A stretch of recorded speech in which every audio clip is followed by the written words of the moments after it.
Let's see if you're even mine. My father said, sliding a DNA test kit across the Thanksgiving table.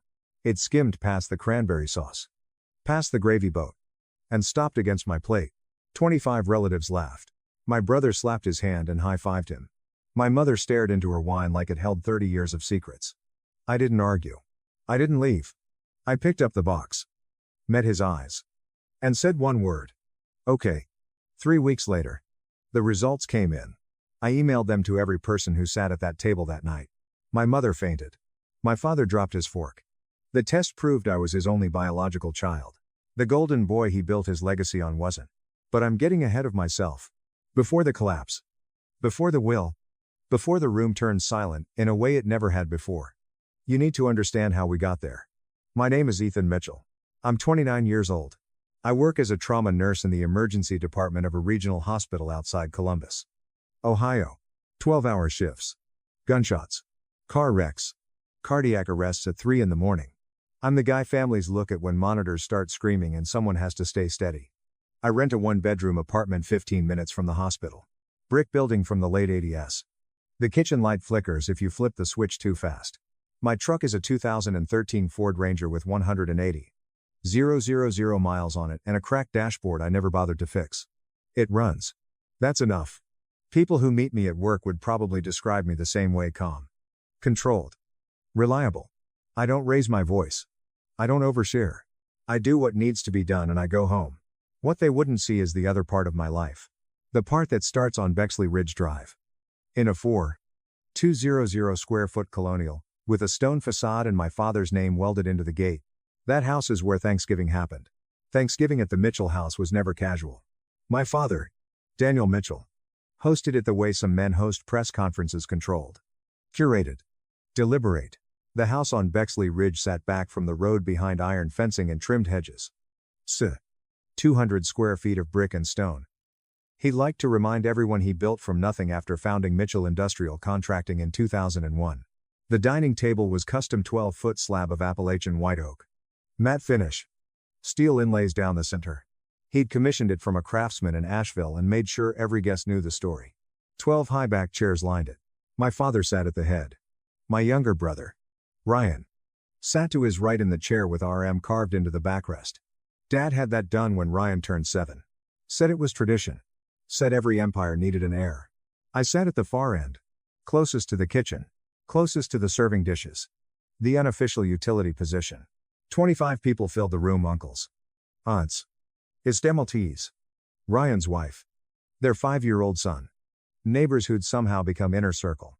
My father wore his stainless steel Rolex Submariner, the one he bought after his company cleared its first 8-figure contract. Ryan wore Italian loafers and a navy sport coat that probably cost more than my monthly rent. My mother, Elaine, had on a tailored cream blazer and the diamond tennis bracelet Dad gave her for their 30th anniversary. An anniversary dinner I hadn't been invited to. I wore a charcoal button-down I'd owned since nursing school and boots with the soles wearing thin. If you looked at the table from a distance, you'd see symmetry. Tall men, broad shoulders, sandy blonde hair, blue eyes. Then me. Dark brown hair, green eyes. My father used to joke that I looked like a mailroom mix-up. He said it laughing. The room usually followed. Ryan drove a brand new black GMC Sierra Denali. My father co-signed the loan and paid the down payment in cash. Ryan had a corner office at Mitchell Industrial straight out of college. Title: Operations Director. No interview. No resume. Just bloodline. Or what Dad believed was bloodline. I drove myself to Thanksgiving in my Ranger. Parked it at the far end of the driveway next to the landscaping trailer so it wouldn't clutter the view. In that house, money wasn't just comfort. It was proof. Square footage was authority. Watches were validation. Vehicles were rank. And carved into one chair, 3 simple letters was destiny. I'd spent 29 years sitting at the opposite end of that table. You can measure a childhood in holidays. Or in absence.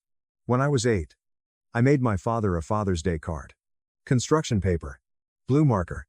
I wrote, "To the best dad in the world," in block letters I practiced 3 times before committing to the final version. He opened it at the breakfast table. Read it once. And tore it clean down the center. "I'm not raising another man's kid," he said. Then he went back to his coffee. I was 8. At 14, Ryan got enrolled at St. Ignatius Prep. Blazers. Latin motto. Tuition north of $15,000 a year. I stayed at Franklin Public. When my aunt asked why at Sunday dinner, my father didn't lower his voice. Why invest that kind of money if the return's questionable? I was sitting 3 feet away. At 18. I graduated high school. Valedictorian. 2 GPA. Scholarship offers from 2 state schools. I gave a speech about discipline and resilience to a packed auditorium. My father wasn't there. He was hosting a backyard cookout for Ryan, who had just finished high school with a 2.6 and a starting spot on the varsity baseball roster. 50 guests. Catering. A banner that said future of the company. At 22, halfway through my nursing program, my father called me on a Tuesday afternoon. I'm done paying tuition for someone who might not carry my name, he said. 1 semester left. I took out $52,000 in federal loans. I finished. He never asked if I did. My mother tried. In her own quiet way. When I was 19, she sent me $250 a month through Zelle. Memo line groceries. Dad found out. There was shouting behind closed doors. The transfers stopped. She didn't look at me for a week after that. The thing about my father is this: he didn't hate me. Hate takes energy. It requires acknowledgement. He did something cleaner. He subtracted me. Birthdays were afterthoughts. My seat at events was conditional. Family photos positioned me slightly off-center. Like a correction waiting to happen. Every joke about my hair, my eyes, my build landed the same way: light on the surface, heavy underneath.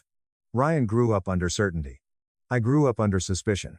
For 20 years, my existence was a question mark. My father refused to erase. And this past Thanksgiving, he decided to answer it in front of 25 witnesses. Ryan Mitchell is 32. 6'2". Straight white teeth. The kind of face that makes strangers assume competence before he speaks. Sandy blonde hair he keeps cut tight on the sides. My father's build. Or what we all believed was my father's build. At 16, Ryan got a brand new GMC Sierra Pearl White. Lifted suspension. Custom wheels. The Mitchell Industrial logo was printed on the tailgate like a crest. Dad handed him the keys in the driveway while half the neighborhood watched. I got my learner's permit and borrowed my mom's old Accord until it died. Dad paid every dollar of Ryan's tuition at Ohio State. Apartment near campus. No loans. No part-time job. Summers spent learning the business at Mitchell Industrial. Walking job sites in a hard hat that had his name already printed on the front. When he graduated with average grades and a business degree he barely used, Dad didn't ask for a resume. He cleared out a corner office. Glass walls. Downtown view. Title Director of Operations. Salary more than I made working night shifts in trauma. Ryan didn't question it. Why would he? You don't notice it holding you up. Last spring, Ryan bought a house in Westerville. New construction. 3,600 square feet. Open concept kitchen. Quartz countertops. Black framed windows. Dad wired $95,000 for the down payment without blinking. Said it was an investment in legacy. I rant. My kitchen table doubles as my desk. When I come home after a 12-hour shift, sometimes I eat standing up because I'm too tired to sit.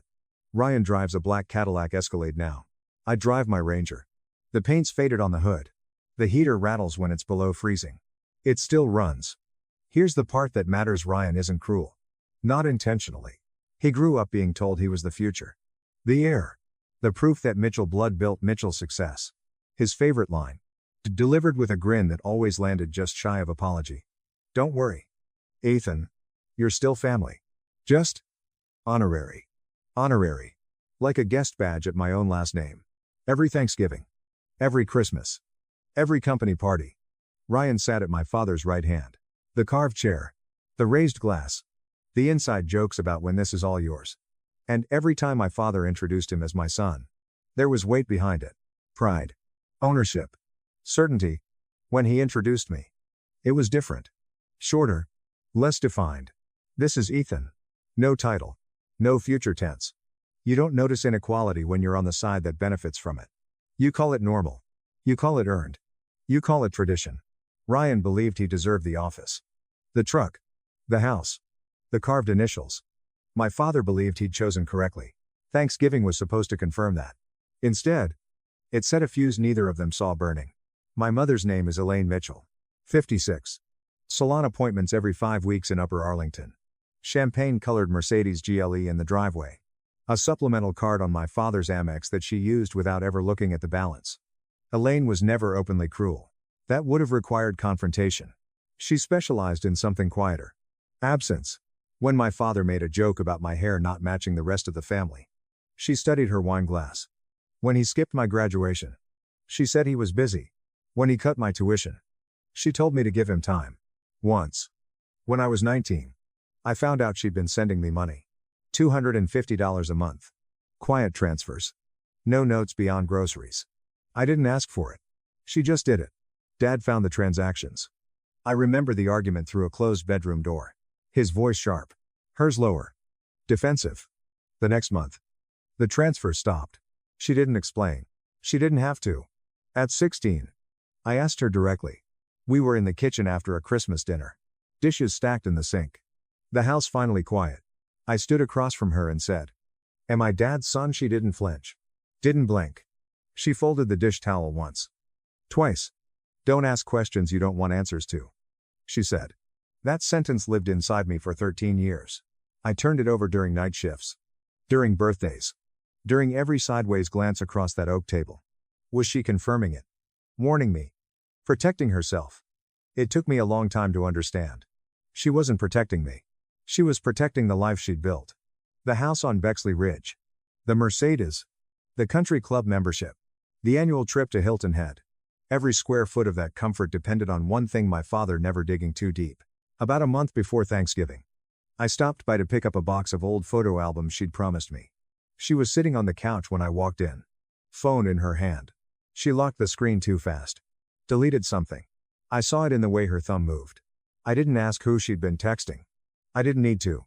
At Thanksgiving, when my father slid that DNA kit toward me and the room laughed, I didn't look at him first. I looked at her. She'd gone pale. Not embarrassed. Not shocked. Afraid. Her fingers tightened around the stem of her glass so hard I thought it might snap. But she didn't speak. She never did. Because if I wasn't his, the humiliation ended with me. But, if I was, then, the math shifted somewhere else. And that was a question she had spent 3 decades avoiding. Don't ask questions you don't want answers to. It wasn't advice. It was survival. Awesome devetneist bij. The turkey was carved. Wine levels low. Laughter loose. Ryan was halfway through a story about a job site delay when my father stood up and tapped his knife against his glass. The room quieted fast. 25 faces turned toward him. "I've got something special for Ethan this year," he said. He reached under his chair and pulled out a white and green box. A home DNA testing kit. He held it up like a trophy. Made sure everyone saw it. Then slid it down the center of the table. It skimmed past the cranberry sauce. Past the gravy boat. Knocked lightly against my water glass before stopping in front of me. "Let's settle this once and for all," he said. "See if you're even mine." The laugh came in waves. Not cruel at first. Uncertain. Then louder. Relief disguised as humor. Ryan slapped the table. "Savage. Dad." Uncle Mark chuckled into his bourbon. One cousin raised a phone too quick. Too practiced. My mother didn't laugh. She went white. I picked up the box. The cardboard was light. Cheap. Meant for ancestry charts and holiday discounts. Not what it was being used for. I looked at my father. He expected something: anger. Maybe. Or embarrassment. 20 years of precedent suggested I'd flinch. "Okay," I said. That was it.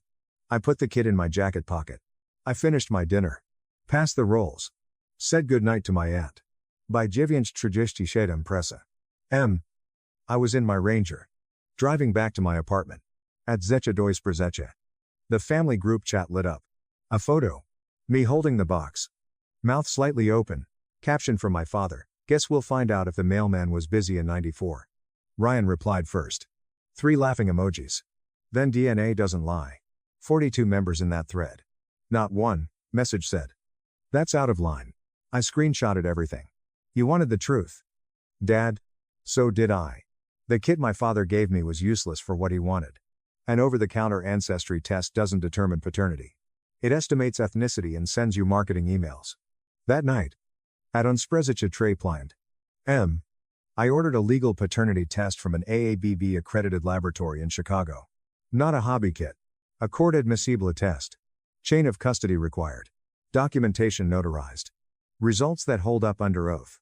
If we were going to do this, we were going to do it correctly. My sample was simple. Buccal swab. Sealed envelope. Signature across the flap. His required more thought. At Thanksgiving. He'd wiped wine from his chin with a monogrammed handkerchief, DM stitched in navy thread. He'd tossed it onto the sideboard near my seat. I'd pocketed it before I left. I sealed it in a sterile bag the next morning. Labeled. Time-stamped. Overnighted both samples. No announcement. No warning. The group chat stayed active for 3 days. Jokes. Memes. Side comments about family transparency. I didn't respond. I archived the thread. 3 weeks before Christmas. My father called. Christmas is for family. He said. You know where you stand. 16 seconds. He hung up first. Ryan texted an hour later. Don't take it personally. Dad's just being practical. Practical. My mother's message came that night. Please don't make this worse. Not one of them said it was wrong. I worked my shifts. Trauma bay. Chest compressions. Intubations. Monitors screaming at 2 a.m.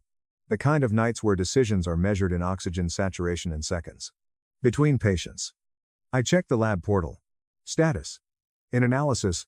2 days before New Year's. An email from my father hit the family distribution list. Subject, estate planning update. He'd been working with an attorney to revise his will. Assets, property, business shares. Investment accounts would pass exclusively to his biological children. A formal reading scheduled for January 18th. Attendance expected. He CC'd me. Not BCC. CC. He wanted it visible. Official. Permanent. Biological children. 2 words meant to erase me. I read the email 4 times. Then I read it again slower. If I was his biological son, that language didn't exclude me. It protected me. And if his estate passed only to biological children, then the question wasn't about me. It was about Ryan. I closed my laptop and went back to work. 3 days later, my phone buzzed in my truck outside Ryan's house. I'd stopped by to pick up a box of old photos Mom said she'd left in his garage. Subject line: your DNA results are ready. My hands didn't shake. Not yet. I opened it. Probability of paternity 99. Daniel Mitchell is the biological father of Ethan Mitchell. I read it twice. 3 times. In science. That's certainty. Which meant something else was about to become certain. 2. I sat in the driver's seat with the engine off. Breath fogging the windshield. You wanted proof. Dad. You're about to get it. I spent Christmas Eve alone. No argument. No second invitation.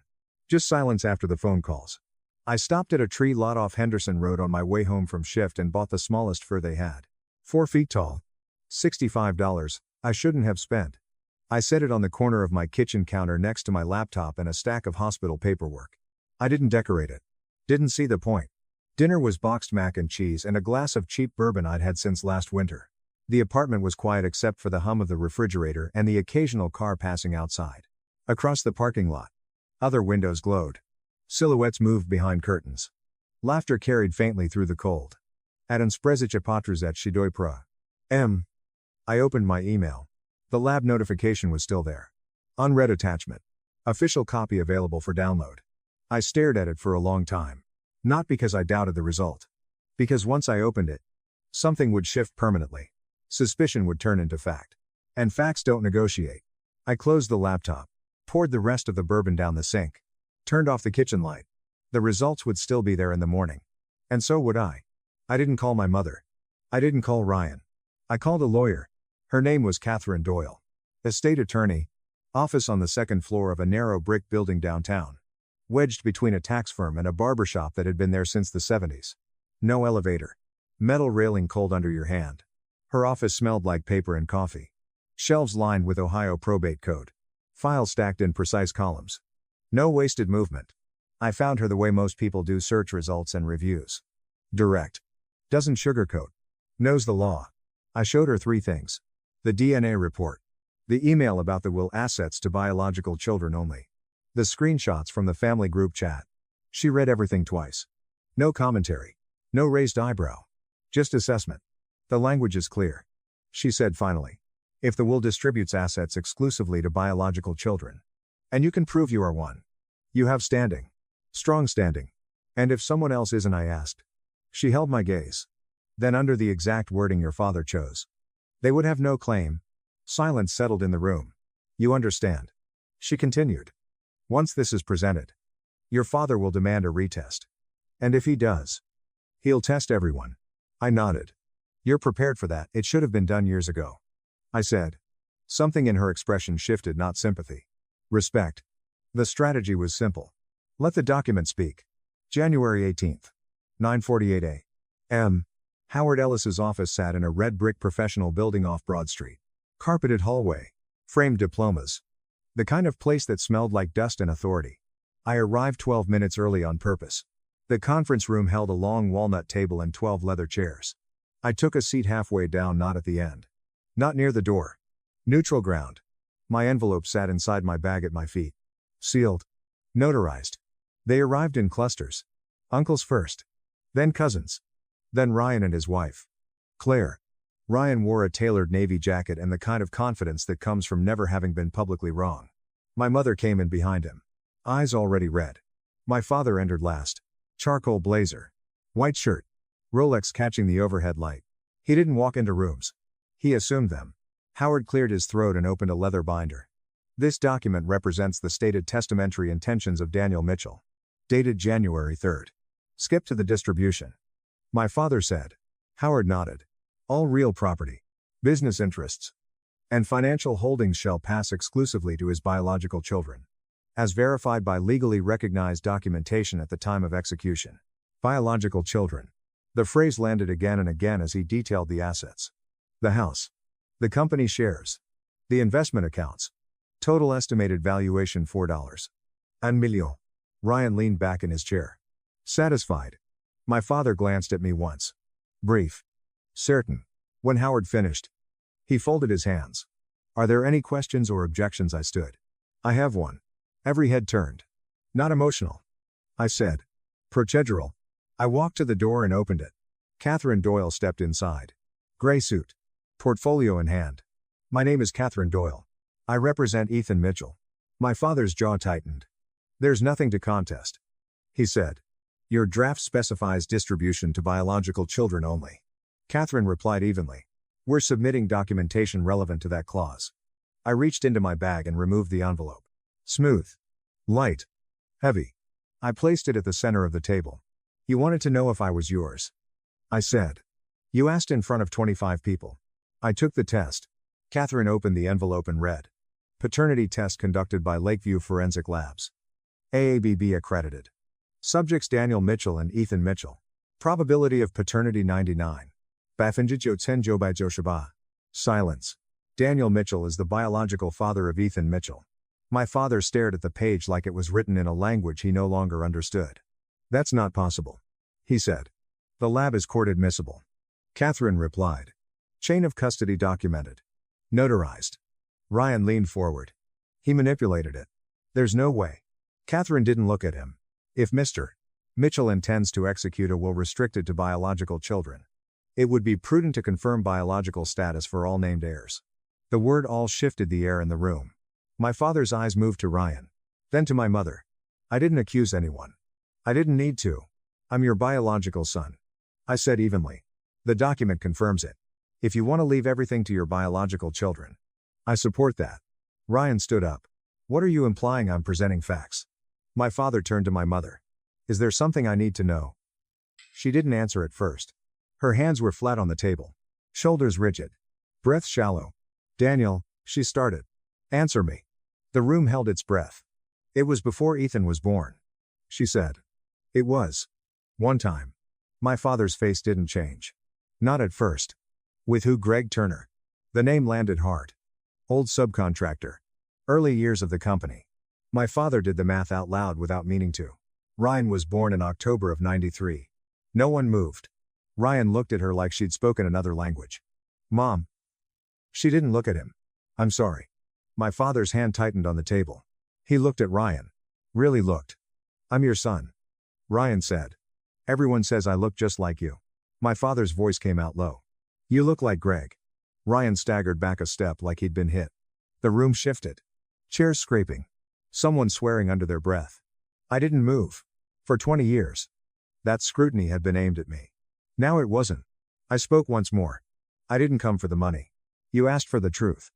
That's what this is. I sat down. No shouting. No victory. Just silence settling over a table built for certainty. And for the first time in my life, I wasn't the one under suspicion. No one spoke. Ryan stood near the window, breathing hard. My mother's shoulders were shaking. My father remained at the head of the table, hands flat against the walnut surface like he needed to feel something solid. I stood again. Not fast. Not dramatic. For 20 years. I said. Voice level. You called me a mistake. You skipped my graduation. You cut my tuition. You told this family I might not belong. I didn't raise my voice. I didn't look at anyone else. You handed me a DNA kit at Thanksgiving like it was a punchline. I let that sit. The test says I was your biological son the entire time. My father didn't look up. I'm not here to take anything from Ryan. I continued. He didn't choose this. Neither did I. Ryan didn't turn around. I don't need your money. I don't need your company. I don't need a carved chair at your table. Now my father looked at me. What I needed, I said, was the record corrected. In front of the same people who watched you question me. Silence. You asked for proof. You have it. I picked up the empty envelope and folded it once. That's all. I sat down. No applause. No shouting. No collapse. The room emptied slowly. Not in chaos. In fragments. An uncle avoided my eyes. A cousin gave a tight nod. Ryan left without speaking. Claire following 2 steps behind him. My mother was guided out by my aunt. Mascara streaked. Shoulders smaller than I'd ever seen them. My father stayed seated at the head of the table long after Howard closed the binder and excused himself. When the hallway finally cleared, I went back inside. He hadn't moved much. The Rolex hung loose on his wrist. The draft will lay open in front of him like a miscalculation. Did you know? He asked without looking up. No. I said.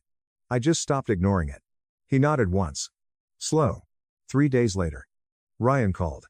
No preamble. I took the test. He said. Private lab. Same standard. I didn't interrupt. 0%. He said. Daniel Mitchell is not my biological father. The air moved on his end of the line like he was pacing.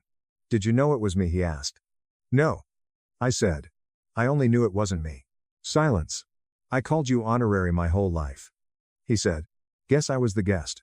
His voice cracked on the last word. You're still my brother. I said. He didn't answer right away. When he did, it was quieter. I don't know who I am right now. Then start there. I said. We hung up without resolving anything. Some things don't resolve in a single conversation. 2 weeks after the reading, my mother came to my apartment. No makeup. No jewelry. She stood in the hallway for a full minute before knocking. I knew. She said once she was inside. From the beginning. The timing. I was afraid. She didn't cry loudly this time. Just steady. I let him question you because it kept him from questioning Ryan. I didn't sit down. You used me as cover. I said. She nodded. Yes. There wasn't a speech to give. No dramatic forgiveness. I won't carry that anymore. I told her. It's yours. She left without asking for a hug. A week later, an email went out to the entire Mitchell family distribution list. 42 names. Same list he'd used for the joke. Subject correction. My father wrote that he had treated me unfairly for 20 years. That I was his biological son. That the doubt had been unfounded. That the humiliation had been his failure. Not mine. No embellishment. No excuse. Just record correction. Ryan petitioned for adult adoption the following month. My father signed. Public filing. No hiding it. The new will split everything equally between us. No biological qualifiers. No carved initials. For the first time, the structure changed. Not because it collapsed. Because it had been forced to rebuild. In early March, Catherine called. Your father wants to finalize the revised estate plan. She said. Equal distribution between you and Ryan. Based on current valuations. Your projected share ranges between 1.2 and 1 million. I was standing at my kitchen counter. The same place I'd eaten boxed mac and cheese on Christmas Eve. I don't want the cash. I said. Silence on the other end. I'm listening. Convert my portion into an endowed scholarship fund. I said. For paramedic and trauma nursing students. Accredited programs only. Renewable for 4 years. Needs-based. No family stipulations. Another pause. You're certain I didn't fight for the inheritance? I said. I fought for the truth. Money was never the point. Catherine drafted the documents within a week. Legal structure. Trust management. Annual disbursement percentages. Naming rights. My father asked what it would be called. The Mitchell Emergency Response Scholarship. I said. Not my name. Not yours. Just the work. He didn't argue. I signed the paperwork on a Tuesday evening at my counter with the same pen I used to chart patient vitals. Somewhere out there. A 20-year-old EMT student working double shifts. Carrying loans. Questioning whether they belong in the room. They'll get a letter one day saying tuition is covered. They won't know the story behind it. They won't know about Thanksgiving. Or a carved chair. Or a DNA report read across a walnut table. They won't need to. Pain doesn't have to echo. Sometimes it funds something better. April. First warm Saturday of the year. I hosted dinner at my apartment. Not a formal invitation. Just text. 6 people. A second-hand pine table I'd bought from IKEA 2 weeks earlier. No carved initials. No assigned seats. No head of the table unless you count the spot closest to the stove. Where the pasta needed stirring. Dana came. 2 guys from the ER shift. Mrs. Patterson from down the hall who'd been leaving soup outside my door every Tuesday since I moved in. Ryan showed up last. He'd traded the Escalade for a used Civic. Didn't explain. Didn't need to. He brought a grocery store pie and stood awkwardly in the doorway like he wasn't sure where to put himself. Chairs wherever. I said. He took a folding one near the end. We ate. Argued about football. Talked about ventilator protocols. Mrs. Patterson won an unnecessary debate about cornbread. No hierarchy. No performance. No legacy talk. Just people who chose to be there. My father wasn't invited. Maybe one day. Maybe not. On my refrigerator, held up by a magnet from the hospital gift shop, was a piece of construction paper taped carefully back together. The card I made when I was 8. I kept it. Not for him. For the kid who made it. I looked around the table, Ryan listening instead of leading. Dana laughing. Plates half empty. Family isn't blood. It isn't a clause in a will. It's who stays when the truth comes out. For the first time in my life, everyone at my table was there by choice. That was enough. If you've ever been the one questioned, the one overlooked, the one quietly erased while someone else was handed the spotlight, I want you to hear this clearly. Your worth was never theirs to measure. Sometimes the truth doesn't shout. It waits. And when it shows up, it doesn't need revenge. It just needs light.